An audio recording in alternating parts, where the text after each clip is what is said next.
Hey guys, welcome back my channel. I hope आप लोग अच्छे होंगे। तो फ्रेंड्स, अभी बज रहे थे सुबह के 4 और मैं आज उठ गई थी सुबह 4 बजे। और ये आई हूँ मैं किचन में, ब्रश वगैरह मैंने कर लिया है सब कुछ। और मैं आई थी यहाँ पर किचन में अपने लिए पानी गर्म करने के लिए। 1 गिलास पानी पीऊँगी और उसके बाद मैं अपना स्टडी करूँगी। और स्टडी में मैं आज लूँगी पॉलिटिकल थिंकर्स, जिसमें मैं प्लूटो को और अरस्तू को रखूँगी। और आज मैं इन दोनों को ही पढ़ूँगी मॉर्निंग में। अब जितना भी होगा 2-2.5 घंटा जो भी होगा, मैं आज इसी को रिवाइज़ करूँगी। और इधर से ये रिवाइज़ मैंने कर लिया था। और ये सारे मेरे कपड़े थे धोने के लिए, तो ये कपड़े मैंने रख दिए, धुलने के लिए रख दिए। और जब तक कपड़े मेरे धुलते हैं तो मैंने सोचा कि तब तक स्टडी कर लेती हूँ, क्योंकि वॉशिंग मशीन में ही धुलने हैं कपड़े। जब तक मेरे कपड़े धुलते हैं तो मैंने सोचा कि मैं अपना कुछ स्टडी कर लेती हूँ, क्योंकि कपड़ों में काफ़ी टाइम लग जाएगा, कम से कम 1 घंटे के आसपास लगेगा कपड़ों को धुलने में अभी। और वो वॉशिंग मशीन में मैंने डाल दिए थे, तो काफ़ी ज़्यादा कपड़े थे।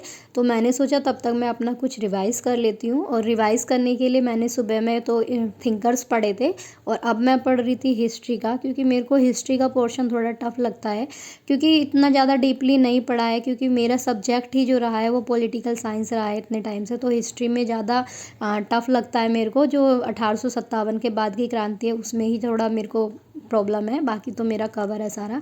तो मैंने सोचा कि इसको कवर कर लेती हूँ। और इसके अंदर मैंने जलियांवाला बाग हत्याकांड पढ़ा था, सविनय अवज्ञा आंदोलन पढ़ा था, बारादोली का आंदोलन है वो करा। और इसमें क्रिप्स मिशन और इल्बर्ट बिल, जो मेन पॉइंट थे, मैंने उसको ही निकाला था। इसमें मैं उसको रिवाइज़ कर रही थी, क्योंकि जो पिछली बार का पेपर आया था बीपीएससी ट्री 1 और 2 का पेपर था, उसके अंदर इस चीज़ से रिलेटेड काफ़ी क्वेश्चंस पूछे गए थे। तो मैं वही उसी के अकॉर्डिंग ही कर रही थी, क्योंकि ज़्यादा डीप इसको नहीं कर पाएंगे, क्योंकि इसमें पूरी स्टोरी कवर की हुई है, क्या हुआ कैसे क्या सब चीज़ उसमें पूरा है। तो इतना डीपली हमें नहीं पढ़ना है, और हमें फिर मेन पॉइंट ही मेरे को निकालने थे उसमें से, और मैं उनको अंडरलाइन कर रही थी साथ साथ। और मेरे को इसको पढ़ के मेरे को काफ़ी क्वेश्चन, और फिर मैंने उसको रिलेट किया बीपीएससी के क्वेश्चन से, तो मेरे को काफ़ी क्वेश्चंस इसके अंदर मिले, ऐसे एज इट इज़ मिले थे। तो मेरे को अच्छा लगा, मैं इसी से ही रिवाइज़ करूँगी हिस्ट्री को। तो और देखते हैं अभी, बाकी थोड़ा सा मैं दानिश सर की क्लास है उसको भी लेना है मेरे को, क्योंकि वो भी जीके का काफ़ी अच्छा पोर्शन कराते हैं, तो उसको मैं बाद में लूँगी। अभी फ़िलहाल मैं हिस्ट्री ही कवर कर रही थी। और फ्रेंड्स, आप लोगों को पता है कि आज सप्लीमेंट्री रिज़ल्ट के लिए बोला गया है कि आज 29 जनवरी है, तो सप्लीमेंट्री रिज़ल्ट आज शाम तक दे देंगे। अब देखते हैं कि क्या होता है, शायद हो जाए या नहीं हो, कुछ नहीं कहा जा सकता। बाकी मैं तो अपनी तरफ से बैठी हूँ कि मेरा नहीं होगा सिलेक्शन, सप्लीमेंट्री रिज़ल्ट में भी मेरा नाम नहीं आएगा। और बाकी अब शाम तक देखते हैं कैसे क्या होता है। और एक आश होती है कि हमारी आशा है कि हाँ हो जाएगा, लेकिन क्या करते हैं, आशा को निराशा में बदलने में टाइम नहीं लगता है। तो इसीलिए अपना स्टडी पर ज़्यादा फोकस करें।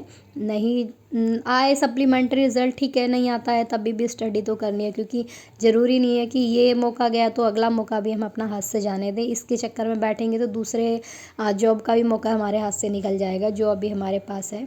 और हमारे पास अभी DSSB का मौका है, और बीपीएससी का भी है, अभी केवीएस में भी वैकेंसीज़ आ जाएंगी।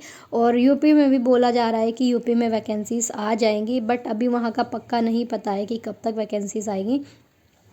तो फिर भी हमें अपना सिलेबस तो कंप्लीट करना है। और अभी मैं यहाँ पर जो पढ़ रही हूँ, मैं यहाँ पर अभी इल्बर्ट बिल है उसको पढ़ रही थी, कि वो क्यों आया था और उसमें क्या उद्देश्य थे, जो भारत के लोगों ने उसका मतलब इतना वो किया, और विदेशों ने, जो विदेशी अधिकारी थे, उन्होंने इसका विरोध क्यों किया था। तो मैं उसी के बारे में पढ़ रही थी थोड़ा सा, और मुझे बहुत अच्छा लग रहा था इस बुक से पढ़ने के लिए, लेकिन मेरे पास ज़्यादा टाइम नहीं है, क्योंकि इतना डीपली पढ़ हिस्ट्री है, ज्योग्राफी भी है, करंट अफेयर्स भी है, मैथ भी है, रीजनिंग भी है, और इसके साथ साथ ही थोड़ा सा इसमें हिंदी और इंग्लिश है। तो पिछली बार तो था हिंदी इंग्लिश का, अब देखते हैं इस बार रहेगा या नहीं रहेगा बीपीएससी 3 में। लेकिन रिवाइज और उसको भी एक साथ हमें स्टडी करनी ही होगी, उसकी भी, हिंदी इंग्लिश को भी हम नहीं छोड़ सकते।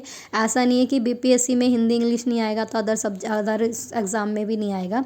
DSSB में भी हिंदी और इंग्लिश दोनों हैं, तो उसके अकॉर्डिंग भी हमें थोड़ा उसको भी रिवाइज़ करना है। तो इसी पर ज़्यादा टाइम वेस्ट नहीं कर सकते हैं।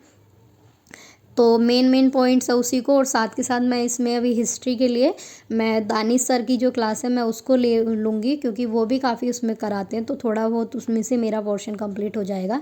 इसको ज़्यादा डीपली तो मैं नहीं पढ़ पाऊँगी, क्योंकि इतना टाइम नहीं दे पाएंगे इसमें हम, बहुत इसमें स्टोरी लेंदी है। और इसमें है अच्छा इसमें, लेकिन स्टोरी बहुत ज़्यादा पढ़नी पड़ेगी। और यहाँ पर मैं अभी जो पढ़ रही हूँ वो अभी इल्बर्ट बिल के बारे में पढ़ रही हूँ, और इल्बर्ट बिल में भी मैंने काफ़ी कुछ इसमें नोटिस किया है कि इसमें काफ़ी पॉइंट थे, तो मैं उन मेन मेन पॉइंट को अंडरलाइन कर रही थी इल्बर्ट बिल का, क्योंकि इल्बर्ट बिल भी यहाँ पर बहुत इंपॉर्टेंट है हमारे लिए। और अभी मैं आई यहाँ पर इसी को पढ़ रही थी, हिस्ट्री का ही, और इसमें साथ साथ मैंने इल्बर्ट बिल भी पढ़ लिया। और अब मैं आ गई यहाँ पर आपका क्रिप्स मिशन जब भारत आया था 1946 में, तो उसके बारे में मैं पढ़ रही थी कि वो कैसे और क्या क्या हुआ था उसमें। तो उसमें भी कुछ पॉइंट थे और मैंने इसको क्वेश्चन से रिलेट किया था बाद में, अपना बाद में सारा काम करने के बाद रिलेट किया, तो मुझे दिखा कि क्वेश्चन पेपर से मैंने जब इसको रिलेट किया तो काफ़ी क्वेश्चन मेरे थे इसी में से ही निकले थे उसमें, तो मेरे को अच्छा भी लगा। तो एक मन करता है कि इसी को पढूं, लेकिन इतना टाइम नहीं हो पाएगा, और अदर सब्जेक्ट पर भी है, और मेरे को अपना मेन सब्जेक्ट है वो मैं ज़्यादा फोकस नहीं कर पाई अभी भी उस पर, और वो भी मेरे को कंप्लीट करना है इसमें। और अभी फ़िलहाल मेरे कपड़े जो हैं वो धुल चुके हैं, क्योंकि मशीन ने बोल चुकी है वहाँ पर, मैं जा रही हूँ करने के लिए। और फ्रेंड्स मेरा सारा काम हो गया, मैं नहा के खाना वाना मैं खा के आ गई थी। तो मैं अभी आई थी पॉलिटी की क्लास लेने, तो मैं इंडियन पॉलिटी क्लास ले रही हूँ। इंडियन पॉलिटी में मैंने आपको पहले भी बोला था कि मैं ले रही हूँ अमृत उपाध्याय सर की क्लास है। मेरे पास बुक भी है, बट बुक में इतना समझ में नहीं आ रहा है डीपली, तो मैंने सोचा ये सर की क्लास ले लेती हूँ। अभी सर भी काफ़ी अच्छा पढ़ाते हैं, तो मैं वही अभी सर का पढ़ रही थी। और जो मेन मेन पॉइंट्स लिखा रहे थे सर, तो मैं उनको साथ साथ नोट्स कर रही थी। मैंने पिछली बार भी लिखे थे, बट मैंने इतना डीपली नहीं लिखे थे, तो ज़्यादा सर की क्लासें अटेंड नहीं कर पाई थी इंडियन पॉलिटी में भी।